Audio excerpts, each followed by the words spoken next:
Du möchtest dein Deutsch verbessern, weißt aber nicht genau wie? In den nächsten 15 Minuten verrate ich dir, wie du schneller an dein Sprachziel kommst, Neues lernst und bestehende Fehler korrigieren kannst. Ganz wichtig. Also, lass uns loslegen. Ich werde jetzt nicht wieder damit anfangen, dass du ein klares und konkretes Ziel brauchst, das dich motiviert. Das habe ich ja schon mehrfach in meinen anderen Videos erwähnt. Also, wir wiederholen uns hier nicht. Was du aber auf jeden Fall brauchst, ist Fokus. Du musst deinen Fokus auf die Sprache richten. Wie das geht?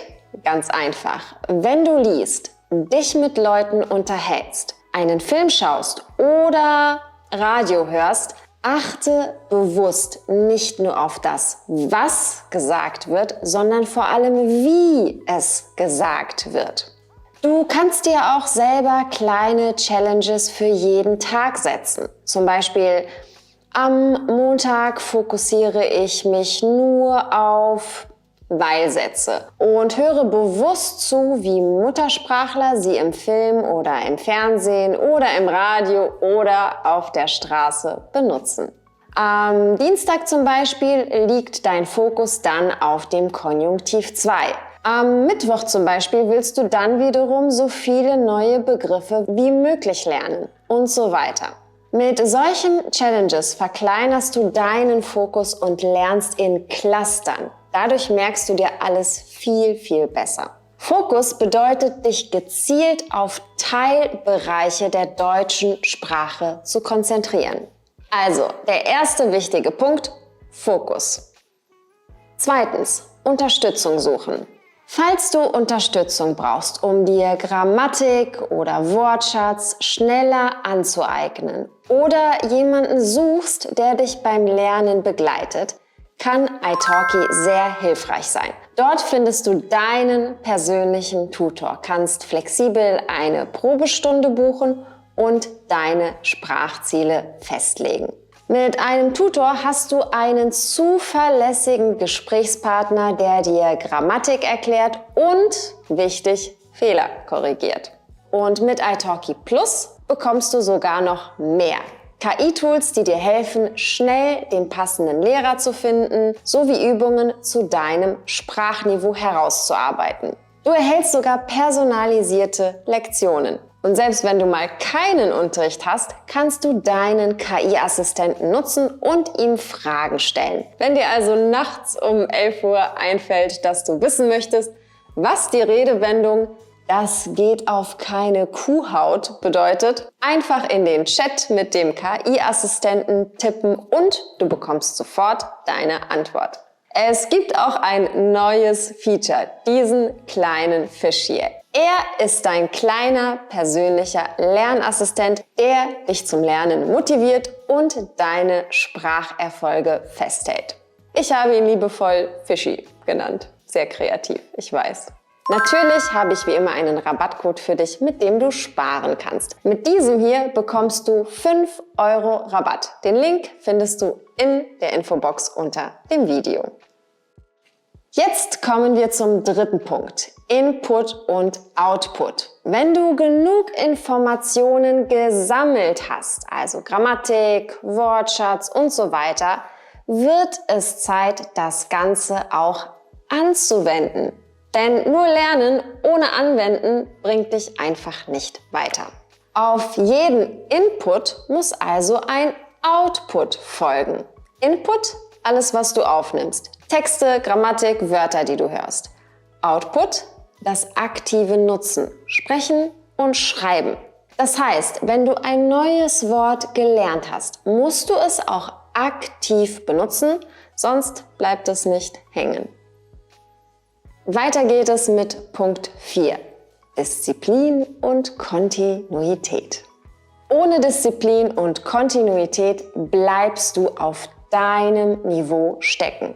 Einmal pro Woche 20 Minuten lernen ist zwar besser als nichts, aber natürlich viel zu wenig. Stell dir das wie ein Fitnesstraining vor. Wenn du nur einmal die Woche 20 Minuten Sport machst, wirst du keine sichtbaren Bauchmuskeln bekommen. Genauso ist es auch beim Sprachenlernen. Von nichts kommt nichts.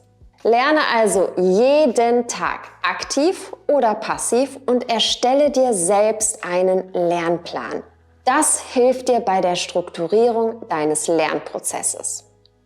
Und damit kommen wir auch schon direkt zu Punkt Nummer 5, nämlich Struktur durch einen Lernplan. Ein Lernplan entlastet dich enorm. Wenn du jeden Tag genau weißt, was du machen sollst, sparst du Zeit und Energie. Ohne Plan verlierst du wertvolle Zeit, weil du täglich neu überlegen musst, wie du lernst oder was du lernst. Und ich weiß nicht, wie es dir geht, aber es ist irgendwie so demotivierend, sich am Morgen mit solchen Themen zu beschäftigen. Besser ist es, gleich loslegen zu können, also direkt anfangen, ohne vorher zu überlegen. Denn jede Verzögerung vor dem Lernprozess ist eine Gefahr, denn sie wird dich immer wieder daran hindern oder dir Stolpersteine in den Weg legen. Zum Beispiel ist es auch so wie beim Sport. Also wir bleiben bei dem gleichen Beispiel. Wenn ich zum Beispiel morgens aufwache und meine Sportsachen nicht direkt neben dem Bett habe, dann komme ich ins Grübeln. Soll ich heute wirklich Sport machen? Ich habe ja eigentlich noch Muskelkater und mein Terminkalender ist so voll. Das heißt also, wenn du nicht direkt loslegen kannst, findest du Ausreden. Und das ist kein gutes Rezept. Also das heißt, wenn du nicht direkt loslegst, findest du Ausreden. Und Ausreden hindern dich daran, weiterzumachen, zu lernen und Erfolge zu erzielen. Also ganz, ganz wichtig, versuche alle möglichen Ausreden oder alle Möglichkeiten für Ausreden aus deinem Leben zu schaffen. Punkt 6. Aussprache. Eine Sache, die viele vernachlässigen, ist die Aussprache. Sie denken, ach, die kommt schon von alleine. Aber das stimmt nicht. Aussprache ist extrem wichtig. Erstens für das Verständnis, zweitens für den Eindruck, den du hinterlässt. Denn selbst wenn deine Grammatik perfekt ist, wenn deine Aussprache schwach ist, nimmt niemand wahr, wie gut dein Deutsch wirklich ist. Ja, traurig, aber wahr. Und im schlimmsten Fall versteht man dich nicht einmal. Ich hatte sogar einmal einen Fall in der mündlichen B2-Prüfung, wo wir einen Teilnehmer hatten, der einen wirklich tollen Wortschatz hatte. Und auch seine Grammatik war super. Aber sein Akzent war so stark und die Wortbetonungen waren so falsch, dass man ihm kaum folgen konnte. Man musste ihn immer wieder stoppen und nachfragen. Dadurch hat er die Prüfung leider nicht bestanden. Denn denk dran, das oberste Ziel ist ja die Verständigung untereinander und das setzt voraus, dass man seinen Gesprächspartner logischerweise versteht. Daher ist eine gute Aussprache wichtiger, als du vielleicht denkst. Wie aber verbesserst du eigentlich deine Aussprache? Hier ein paar Tipps. Indem du laut liest, dich aufnimmst, schwierige Wörter immer wieder übst, in Filmen und Serien mitsprichst und immer wiederholst, bis es wie im Original klingt. Diese Aussprachetechnik nennt man Shadowing. Das heißt also, man äfft im Prinzip den Schauspieler oder die Schauspielerin im Film verbal nach. Denn dort lernst du auch gleich die Intonation mit. Und mit einer guten Aussprache kannst du sogar kleine Fehler verstecken. Dein Gegenüber assoziiert nämlich automatisch eine gute Aussprache mit guten Deutschkenntnissen. Ich weiß, es ist oberflächlich, aber so sind wir Menschen nun einmal gestrickt. Daher achte bitte auf deine Aussprache und vernachlässige sie auf gar keinen Fall. Punkt 7. Verlasse deine Komfortzone. Wenn du dich sprachlich nicht weiterentwickelst, liegt das oft daran, dass du in deiner Komfortzone bleibst. Du musst dich aber bewusst herausfordern. Komplizierte Bücher lesen, Untertitel ausschalten bei Filmen, auf der Arbeit eine Präsentation halten und so weiter. Das sind nur einige Beispiele. Denn nur wenn du aus deiner Komfortzone austrittst, also aus dem Bereich, in dem du sowieso schon gut bist und alles kannst, kannst du auch etwas Neues dazulernen und dich weiterentwickeln. Ob sprachlich oder beruflich, das gilt für alle Lebensbereiche. Ich weiß, es ist unangenehm und es macht keinen Spaß, aber es wird sich in jedem Fall lohnen. Ich verspreche es dir. Denn ich spreche aus Erfahrung. Hätte ich meine Komfortzone vor 5 Jahren nicht verlassen, würde ich nicht hier sitzen und YouTube-Videos und Reels und Shorts und Stories für dich drehen. Denn das Schlimmste, was es für mich damals gab, war, vor der Kamera zu stehen. Und was mache ich heute? Ich stehe nur noch vor der Kamera und es ist bei weitem nicht so schlimm, wie ich es früher gedacht hätte. Also, Komfortzone verlassen ist das A und O. Ein weiterer wichtiger Punkt ist, dass du nicht aufs Englische ausweichst. Viele Deutsche sprechen gut Englisch. Das macht es leicht, sich nicht auf Deutsch zu unterhalten. Kurzfristig praktisch, langfristig ein Hindernis. Übe Deutsch, auch wenn es schwierig ist. So baust du Barrieren ab, schaffst Gemeinsamkeiten und erleichterst den Aufbau von Freundschaften. Und wenn du deutsche Freunde hast, wird dir das Sprachenlernen noch viel leichter fallen. Denn du wirst so viele neue Sätze, Redewendungen, Sprichwörter, Alltagswörter oder saloppe Begriffe lernen, die du in der Schule niemals lernen würdest. Und das auf eine ganz entspannte und angenehme Art und Weise, ohne Bücher. Und zum Schluss ein letzter praktischer Tipp. Setze dir feste, realistische Lernzeiten, auch wenn es nur 1 Stunde aktive Lernzeit am Tag ist. Den Rest der Zeit tauchst du einfach passiv in die Sprache ein.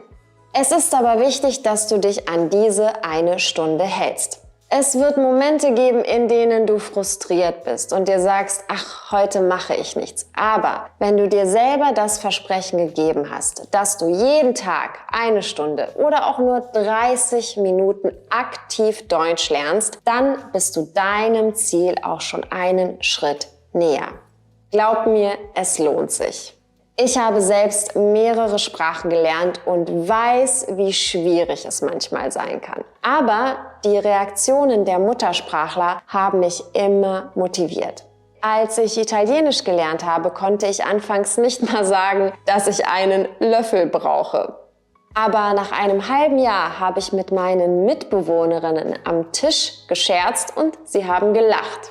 Das heißt, ich konnte einfach auf Italienisch verbal Humor beweisen. Ich konnte einen Witz erzählen. Das war für mich ein unvergessliches Gefühl. Also, um dein Deutsch effektiv zu verbessern, heißt es, bleib am Ball. Ich hoffe sehr, dass ich dich mit diesem Video motivieren konnte und dass dir meine Tipps helfen. Wenn dir dieses Video gefallen hat, like es doch bitte, abonniere meinen Kanal und aktiviere auch die Benachrichtigungen, damit du keins meiner Videos verpasst. Gerne kannst du es auch mit deinen Freunden und Freundinnen und deinen Schulkollegen teilen, wenn du das Gefühl hast, dass es ihnen auch helfen könnte. Also dann, wir sehen uns beim nächsten Mal.